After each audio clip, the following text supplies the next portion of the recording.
Imagine a world under an ocean of foamy skies, mixed swamp forests, deep muck peat soil, and a river of grass. A unique ecosystem that includes both subtropical and temperate climate zones.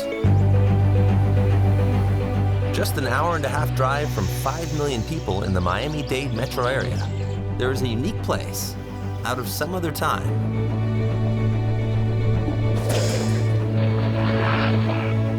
Full of animals, dangerous and endangered.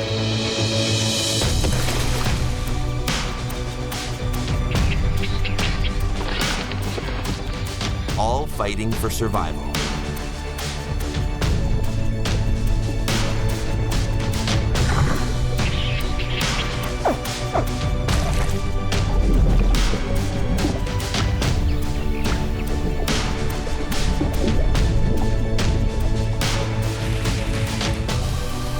And it all spins on the wheel of wet summers and dry winter seasons, where animals must adapt in order to thrive.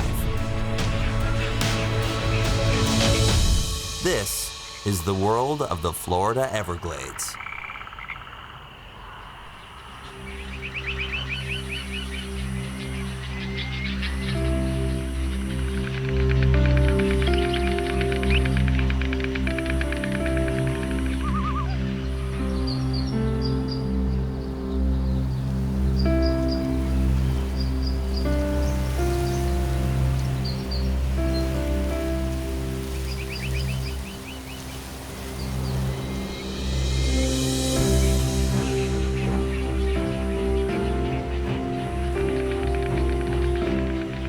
Welcome to the largest subtropical wilderness in the United States.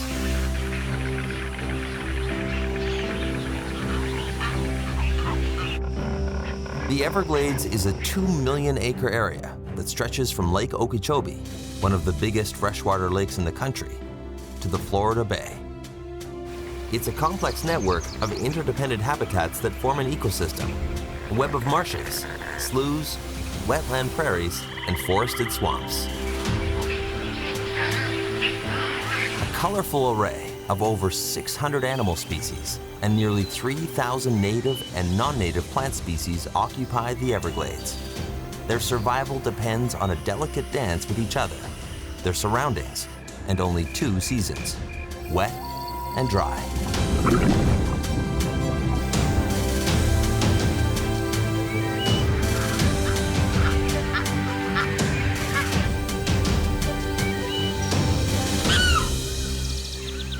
The dry season runs from December through April.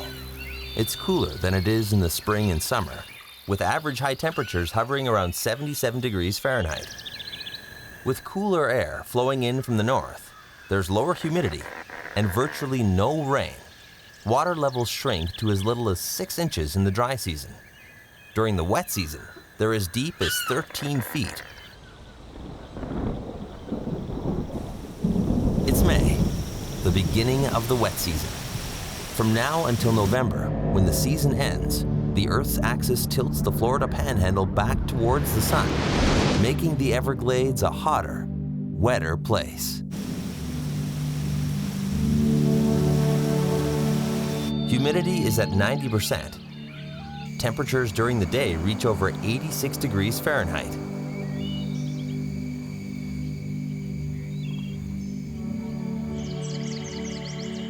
The heat causes water to evaporate from the endless grassy plains and accumulate in the clouds, erupting with daily thunderstorms.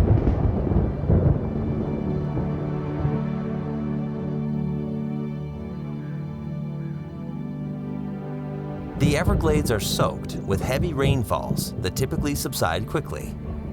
As much as 59 inches of rain can fall during the wet season, revitalizing and replenishing the landscape. The massive Lake Okeechobee overflows and releases water into slow-moving rivers heading south.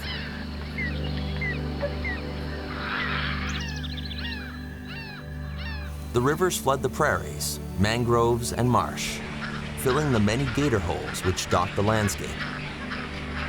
For schools of fish and other animals that populate these places, there's more room to move, allowing animals to expand their hunting and breeding grounds.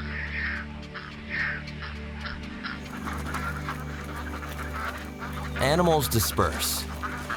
Because there are so many insects and the wildlife is so spread out, few people visit the Everglades in the wet season. But not all animals run from the flood. Rejoicing in the overflowing water is the West Indian manatee, who calls the edge of the Everglades home. The rain not only increases the water level, it changes its chemistry.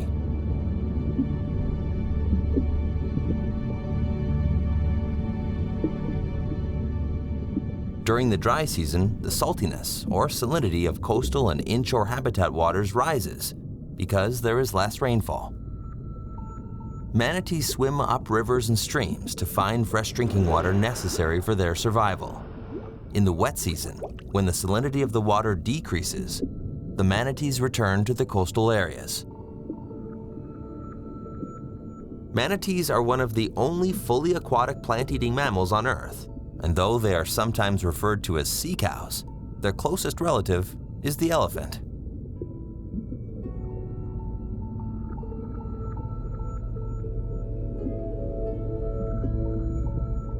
Their thick, wrinkled skin is a breeding ground for algae, which acts as a natural sunblock.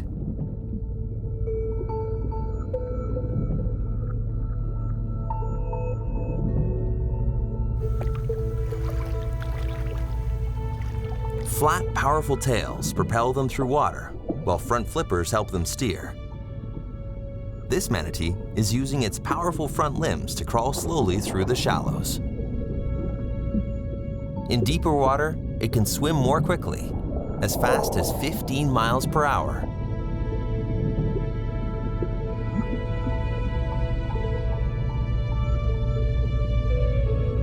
Manatees can dive to depths of 33 feet and stay submerged for up to 20 minutes.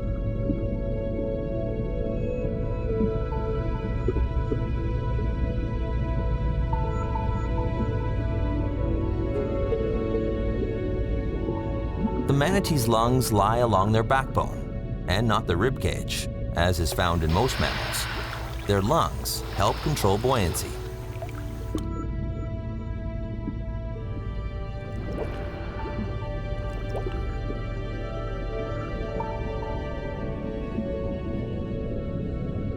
There are 2,000 sensitive bristles covering its face, and another 3,000 on the rest of its body, giving the manatee a sense of touch as highly tuned as any mammal, on land or in the sea.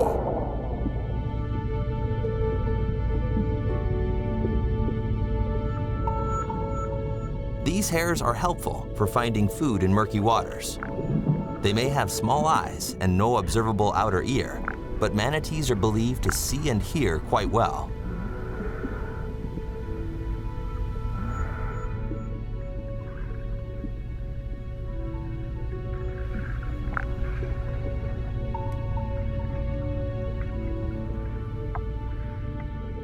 They communicate with a language of clicks, chirps, and squeals to convey fear, stress, or excitement.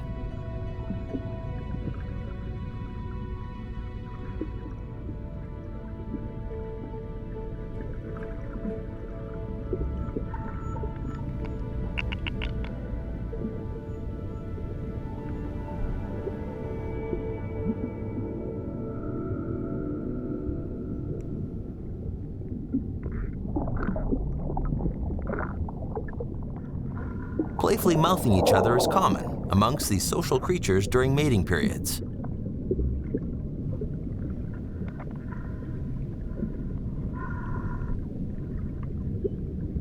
Manatees do not develop permanent pair bonds. During breeding, females are followed by a group of bulls, forming a mating herd. Males stay with females long enough to breed.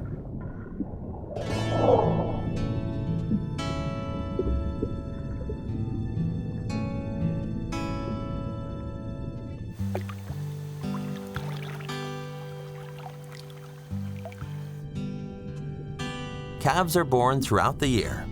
though more are born during the wet season. Newborn calves weigh around 68 pounds and measure 3 feet in length.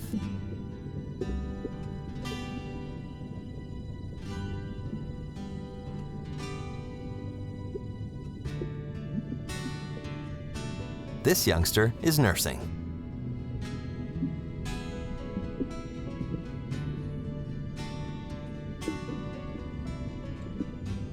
A manatee calf will stay with its mother for 1 to 2 years, even though it can feed itself by the end of its first year.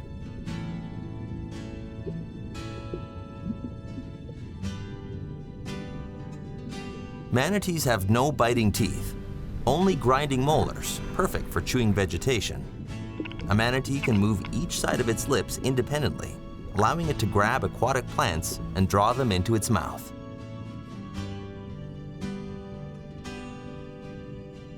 Manatees can eat 10 to 15% of their body weight daily. A manatee that weighs 1,000 pounds can eat up to 100 pounds of food a day. Adults can grow over 10 feet in length and weigh over 1,750 pounds.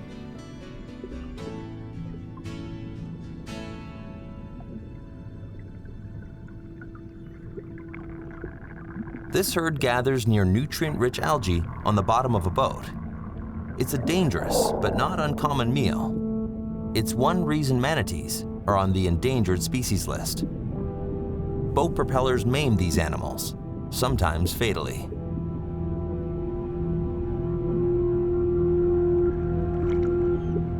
Their natural lifespan is roughly 60 years. Other than people who used to hunt them for their meat, oil, and hide, manatees have no natural predators.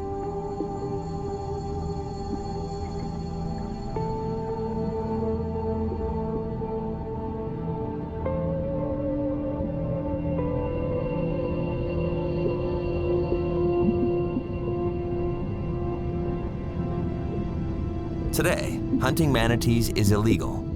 Though their future is far from certain, this herd still survives in the warm Florida waters. Manatees aren't the only animals to benefit from the bounty of the wet season. As the waters rise, the Florida Everglades spring to life. But the changing season brings with it a new set of challenges: tropical storms.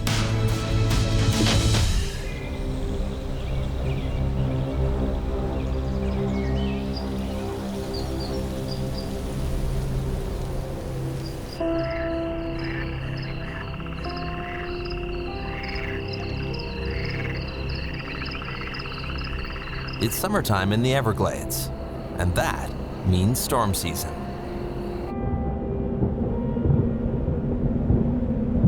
Each year in June, tropical storms begin to form off the coast of Florida. About every 10 years, the southern tip of the state is hit by a Category 3 hurricane or greater, with winds exceeding 105 miles per hour.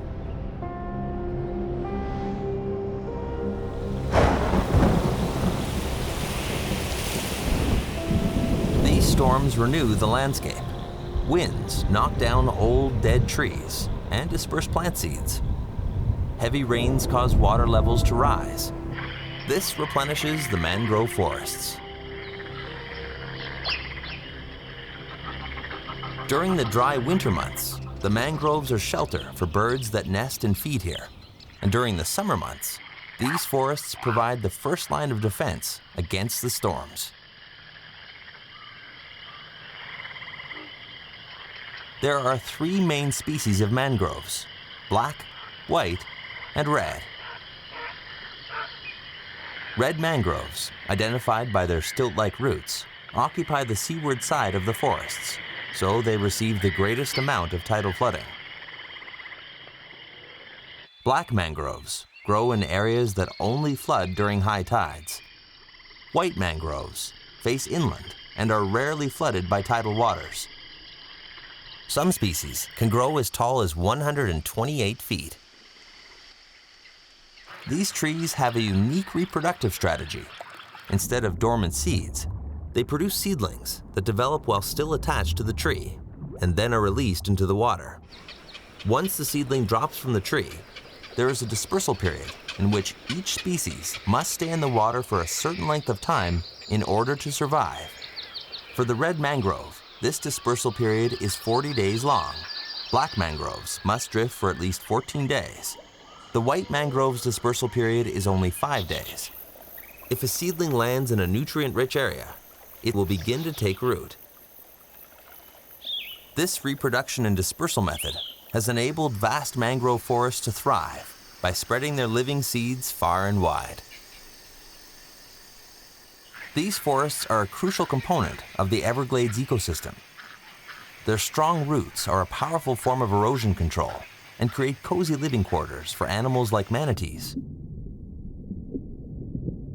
turtles, fish, and alligators.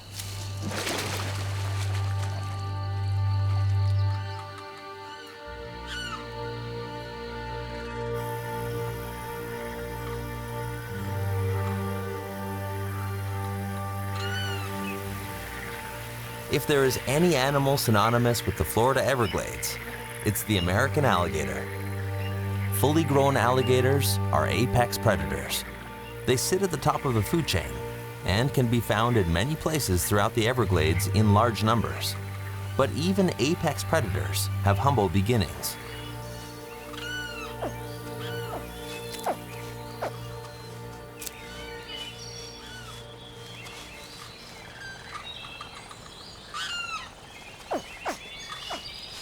Baby alligators can hatch as early as June or as late as September. The temperature inside the nest determines an alligator's gender. Extreme cold or hot temperatures produce females, while intermediate temperatures produce males.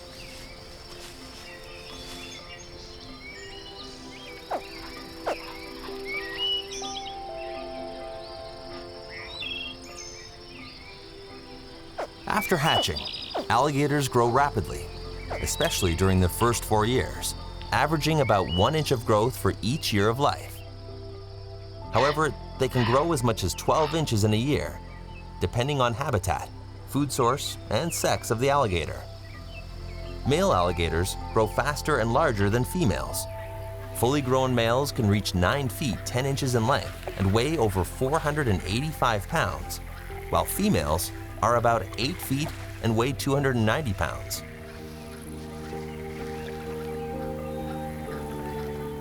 American alligators don't become sexually mature at a specific age.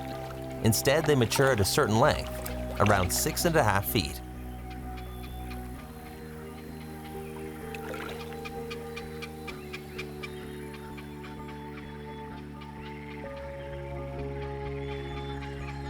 At 6.5 feet, like the alligators seen here, they are a formidable threat to much wildlife.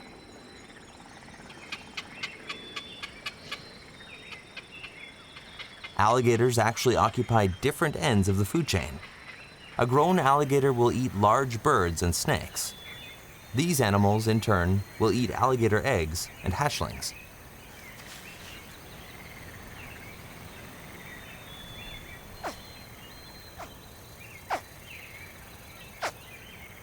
On average, 24 hatchlings will emerge from alligator nests. Only 10 will survive the first year. Even apex predators have to fight to find a place in the Florida Everglades.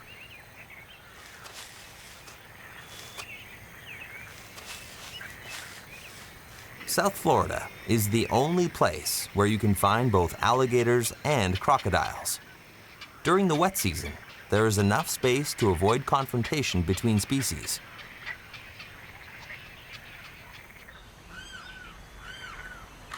A crocodile can be distinguished from its cousin, the alligator, by its long, slender snout and protruding teeth. Crocodiles are the largest living reptiles. They can grow to be over 13 feet long and weigh as much as 1,980 pounds. They are cold-blooded animals and need sunlight to warm up. Even still, during the summer months, it's possible for crocodiles to overheat.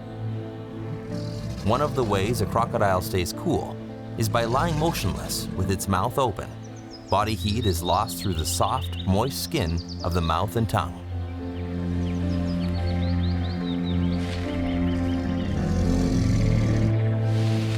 Crocodiles have a long, muscular tail and 4 short legs that have 5 toes on the front feet and 4 on the back feet.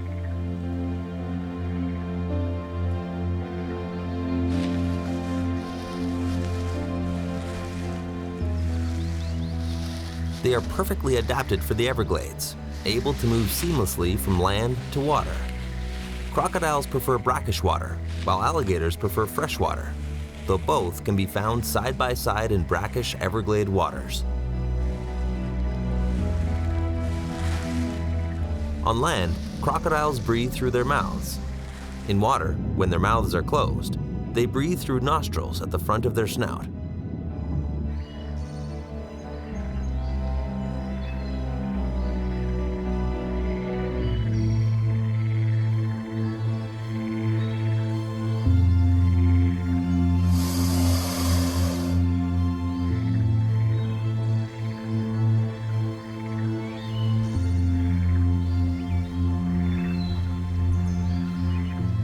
Crocodiles and alligators aren't the only reptiles in the Everglades.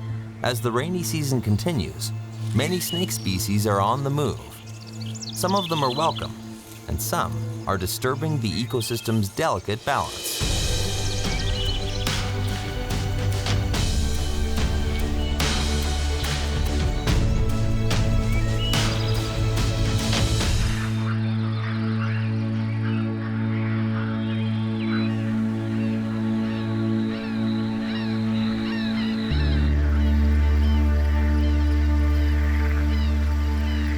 It's August, the middle of the wet season, and water levels are at their highest.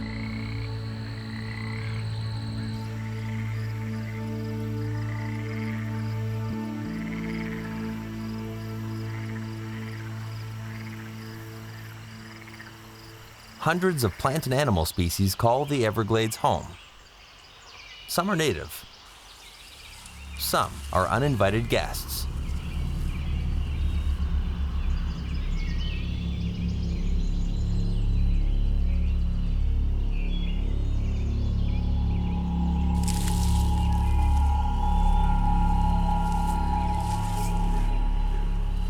Burmese pythons are an invasive species, illegally released by careless pet owners. They're native to Southeast Asia, but have spread thousands of miles across southern Florida.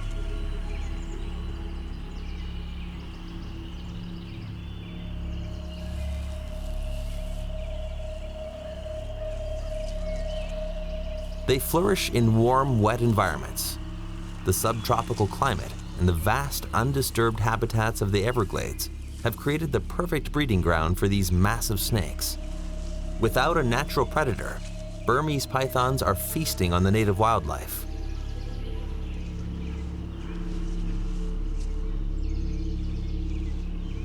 They are one of the largest snake species on Earth. Adults can grow to more than 15.5 feet in length and weigh up to 200 pounds. Because pythons are so large, they don't move in a sideways S-shaped motion like many smaller snakes do. Instead, they stiffen their ribs and scales on their underbelly and propel forward.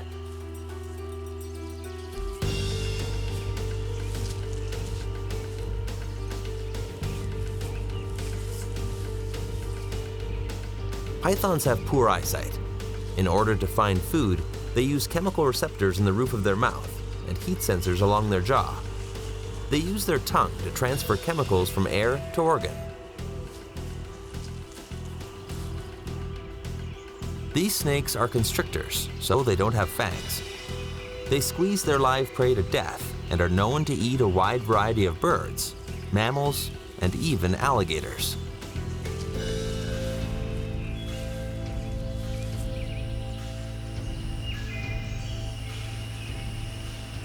A typical python breeds every other year, produces a clutch of between 20 and 50 eggs, and can live for 20 years or more. The high reproductive potential and longevity of Burmese pythons make it extremely difficult to control their population.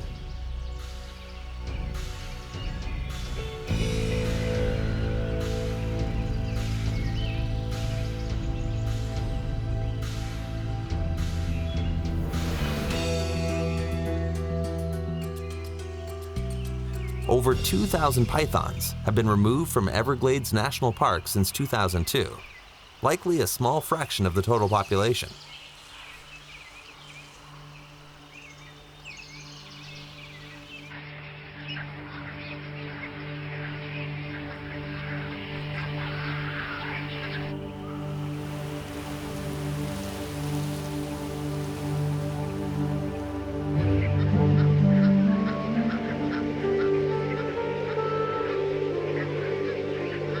Another invasive species is the iguana.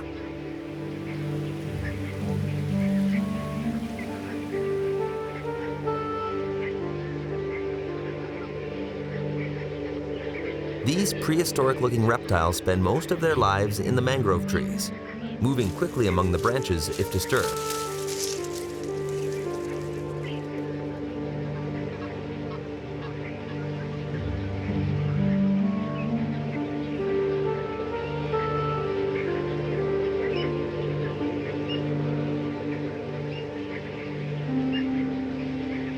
There are 350 species of iguana in the world, mostly found in Central and South America. 3 of these species are now found in the Everglades, introduced, like the Burmese python, by former pet owners. The green iguana is the most common. This iguana is covered with soft, leathery scales and a row of spines extending from its head to tail. Its hard, long tail is used as a weapon and for balance when climbing. 5 very long toes with sharp claws are perfect for gripping the trunks and branches of mangrove trees. In the hot, wet summer months, these creatures thrive. Their reproductive cycle is correlated with the rainfall, and their young hatch early in the rainy season. The iguana population has expanded rapidly. There may be hundreds of thousands of these reptiles living in the Everglades.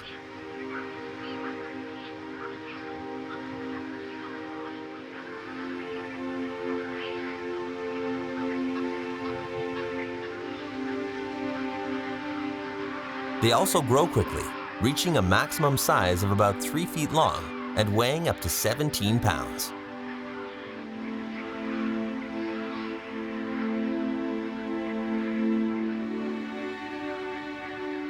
An adult green iguana may live up to 20 years.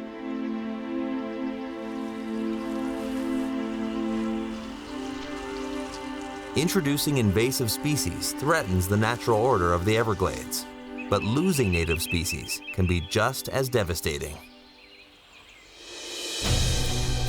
There are hundreds of species of birds in the Everglades, and some of them are endangered.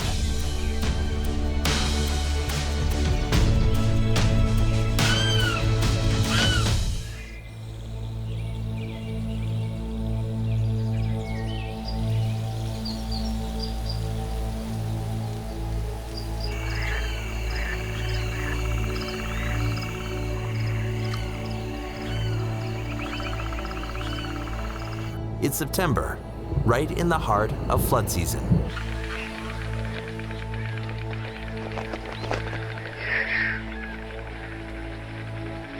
Over the course of a year, 350 bird species make an appearance in the Everglades.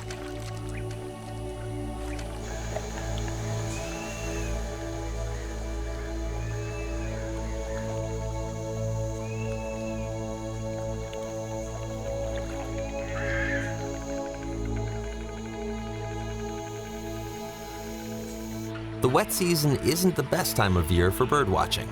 That's still a few months away during migration. However, some of the more elusive inhabitants can be seen if you know where to look, and few are more elusive than the American bittern.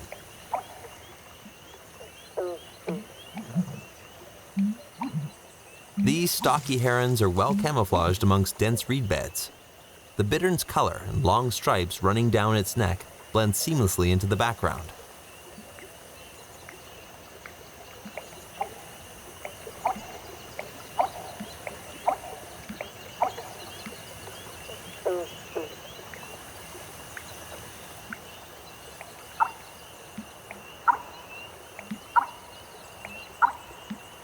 When threatened, They freeze with their heads pointed skyward, gently swaying with the breeze in order to resemble reeds.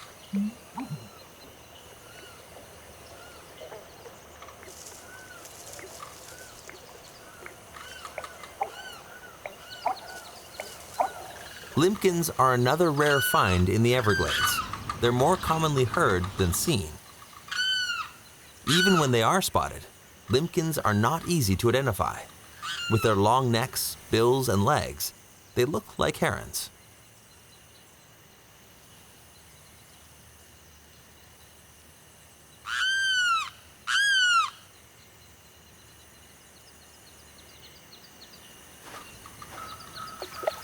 Limpkins forage in shallow waters, where they use uniquely adapted bills to pull snails from their shells.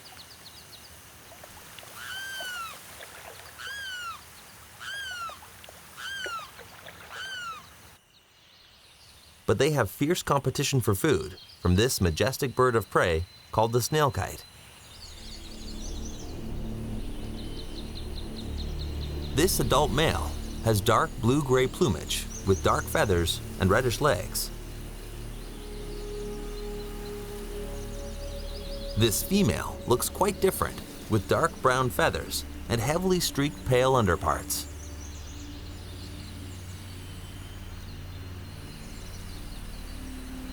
These specialized hawks fly from nests they build in bushes or on the ground in search of their primary food source, the large apple snail.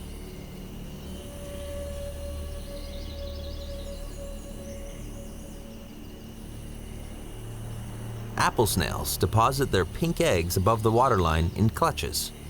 This protects the eggs against fish and other aquatic inhabitants. But they are an easy meal for snail kites. The slender, curved bill of this medium-sized raptor is adapted specifically for eating snails and their eggs.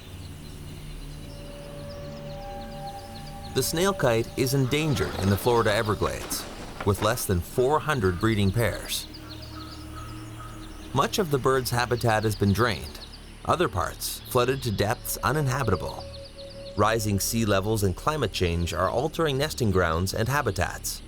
High water levels can also usher in unwanted man-made contamination.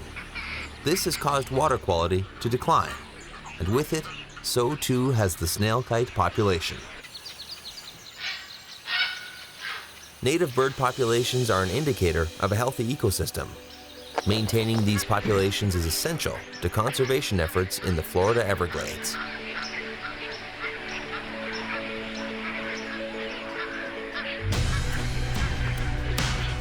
As the rainy season comes to a close and the climate gets colder in other parts of the world, migratory birds find their way back to the Everglades.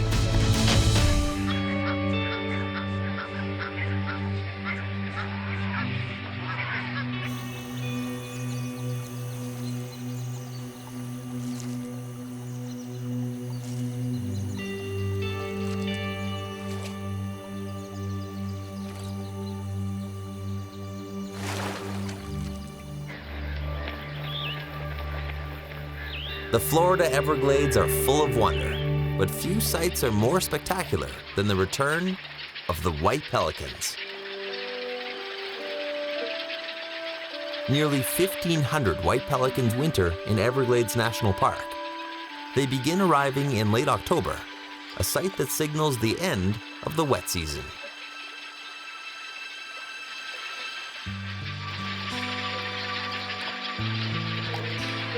They are one of the largest birds in all of North America, with an impressive 9-foot wingspan.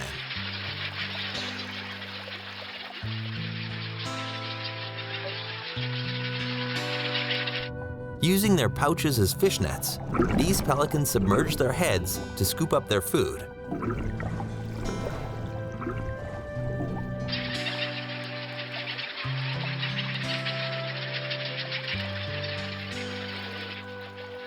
Unlike their smaller cousins, the brown pelicans, which are year-round residents of Florida, white pelicans spend only part of the year in the Everglades, preferring to summer in more temperate climates. Another migratory bird is the purple gallinule. With its vibrant, colorful plumage, it is definitely one of the most beautiful residents of the Everglades. About the size of a chicken, the purple gallinule is not very good at flying, but is an excellent wader. It will use its extremely long toes to distribute its weight. Amazingly, the gallinule can even walk on lily pads without sinking. Up above the lily pads, an osprey leaves its nest.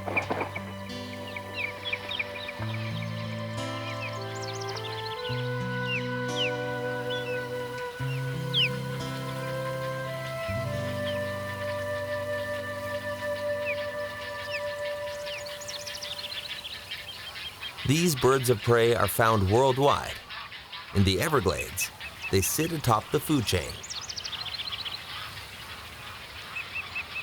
With a 6-foot wingspan, they soar high above, searching for prey with their keen eyesight.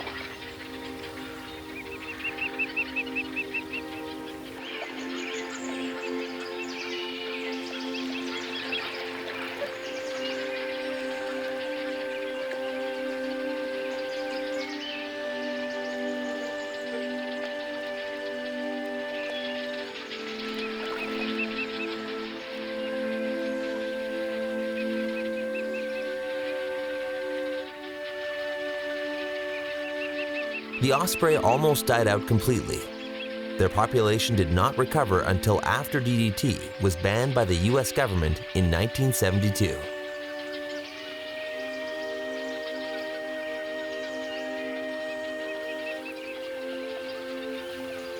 Compared to many of their long-limbed relatives, black-crowned night herons are compact.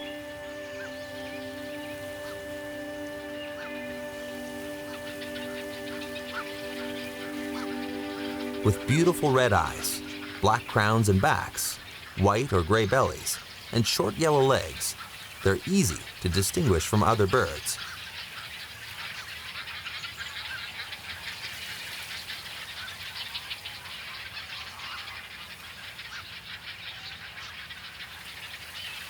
Males are slightly larger, the only discernible difference between sexes.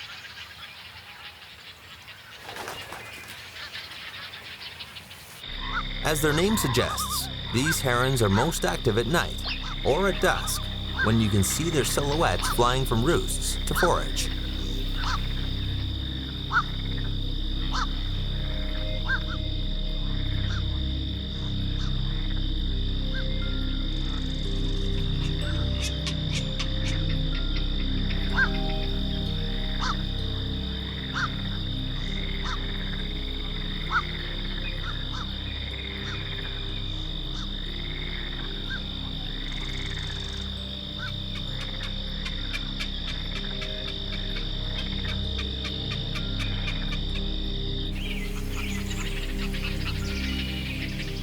They often forage alone and eat small fish, mammals, reptiles, and birds.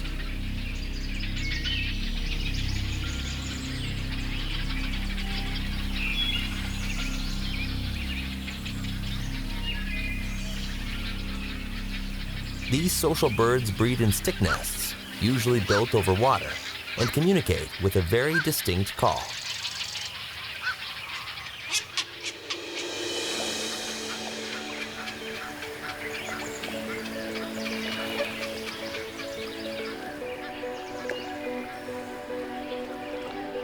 As the rainy season comes to an end in November, the Everglades become home to a symphony of bird calls and animal sounds. Migratory birds have come home, and animals that were seeking shelter from the rain re-emerge.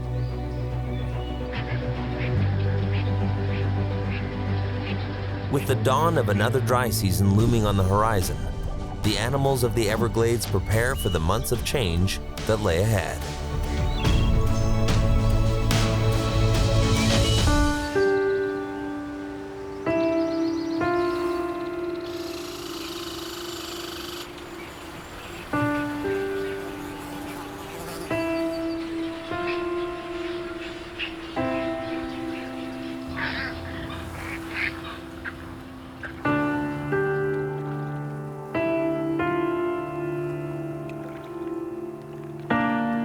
It's late November, and the wet season is winding down.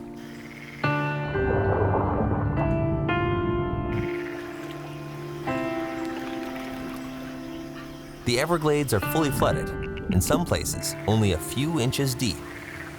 Waters from Lake Okeechobee continue to move slowly throughout the region.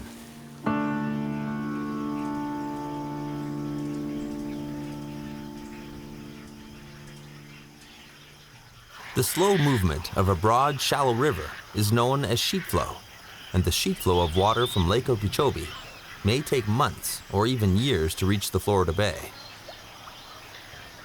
This slow flow of water has shaped the Everglades landscape over its 5,000-year existence, creating a wetland system unlike any other found on Earth. The uniqueness of this environment is due in part to a process known as evapotranspiration. Evapotranspiration is the transport of water from the Earth's surface to the atmosphere through evaporation of water and transpiration from plants.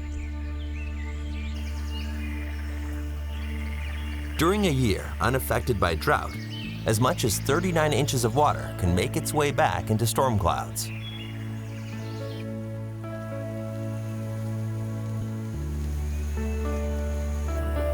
Above the Everglades, clouds condense until they're ready to burst, and rain falls back to Earth, completing the water cycle. The water feeds the marshes and prairies. It flows through the mangrove forests, seas of sawgrass and sloughs. And every animal lives and dies by its ebb and flow. However, at the end of November, 2 million acres of wetlands at the base of the Florida Peninsula begin to dry up. Like clockwork, every year at this time, the floodwaters begin to recede, ushering in a new dry season. Without sufficient water, living conditions become unforgiving for many inhabitants. Now, many animals will be forced to live in closer quarters, competing for resources and carefully trying to avoid predators.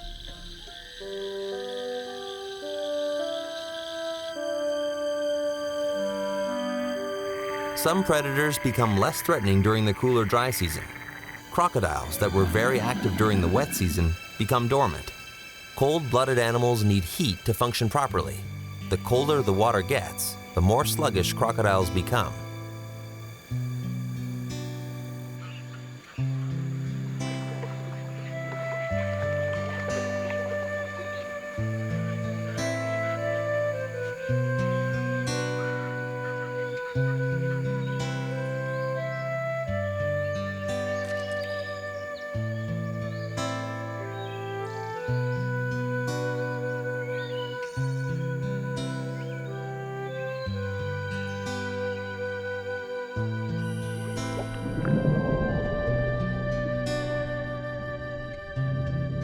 At the dawn of the dry season, coastal and inshore habitat waters start becoming saltier because less rain means less fresh water in the form of rainfall. Mammals like the manatee that drink this water retreat back up the rivers. Other animals congregate around the gator holes and become easy prey for predators.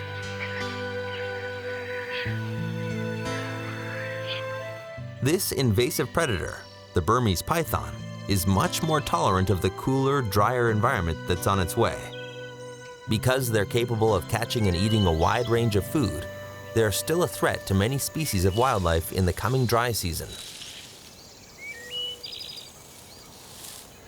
Birds along the shoreline must be alert as predators raid their nests in search of a meal. Migratory birds are preparing to leave home to nest in now warmer northern regions of the continent, but they'll be back. There's a rhythm to these seasonal changes, the wet season and the dry season. Locked in a necessary cycle to maintain balance and order here in the fragile ecosystem known as the Florida Everglades.